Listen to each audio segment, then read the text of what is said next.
Very good morning friends. আশা করি প্রত্যেকেই খুব ভালো আছেন। প্রত্যেকবারের মতো আবারও চলে এসেছি শ্রিম্প কালচার রিলেটেড সম্পূর্ণ একটি সংক্ষিপ্ত এবং গুরুত্বপূর্ণ আলোচনা নিয়ে।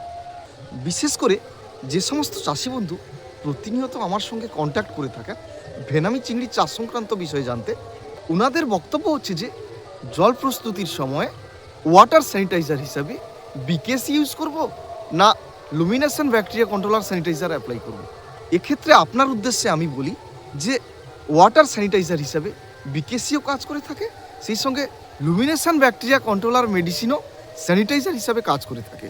এক্ষেত্রে আপনাকে যেটি করতে হবে, আপনার পুকুরের কন্ডিশন এবং যে সোর্স থেকে আপনি পুকুরে জল তুলছেন ওখানকার পরিস্থিতি কেমন। আপনার পন্ড লোকেশান যদি সি ডাইক এরিয়াতে হয়ে থাকে সেক্ষেত্রে অতি অবশ্যই সোর্স অফ ওয়াটারের স্যালিনিটি অত্যাধিক হয়ে থাকে। আবার কালচাররত পুকুরে জলের লবণতা যদি বেশি পরিমাণ হয়ে থাকে সেক্ষেত্রে লুমিনেট নামক এনিমি ব্যাকটেরিয়ার প্রকোপ আপনার পুকুরে হতে পারে।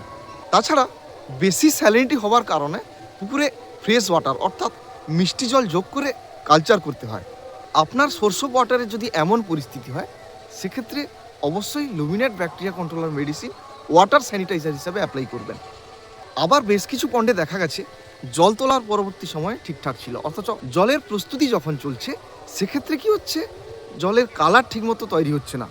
জলের রং যথাক্রমে কোনো কোনো পুকুরে লালচে বাদামি, কিছু পুকুরে গাঢ় নীল বর্ণ, আবার কোনো কোনো পুকুরে ঘোলাটে বর্ণ, আবার বেশ কিছু পন্ডে জলের রং মিনারেল ওয়াটারের মতো, অর্থাৎ পুকুরের পাড়ে দাঁড়ালে নিচ পর্যন্ত দেখা যাচ্ছে।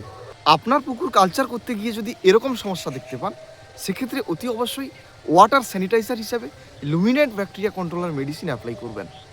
আবার যে সমস্ত পুকুরের সোর্স অফ ওয়াটার কম লবণাক্তযুক্ত জল, উক্ত পন্ডগুলিতে জল প্রস্তুতিকরণের সময় অতি অবশ্যই ওয়াটার স্যানিটাইজার হিসাবে বিকেসি 80% অ্যাপ্লাই করবেন। তো প্রিয় চাষি বন্ধু, এই ছিল আজকের বক্তব্য। ভেনামি চিংড়ি চাষ সংক্রান্ত বিষয়ে জানতে অতি অবশ্যই স্ক্রিনে দেওয়া নম্বরে কল অথবা হোয়াটসঅ্যাপ করতে পারেন। তৎসঙ্গে চিংড়ির চাষ সংক্রান্ত বিষয়ে প্র্যাকটিক্যালি জানতে অতি অবশ্যই চ্যানেলটি সাবস্ক্রাইব করবেন। সাবস্ক্রাইব করার সঙ্গে সঙ্গে বেল আইকন প্রেস করে নোটিফিকেশান অল করে দেবেন।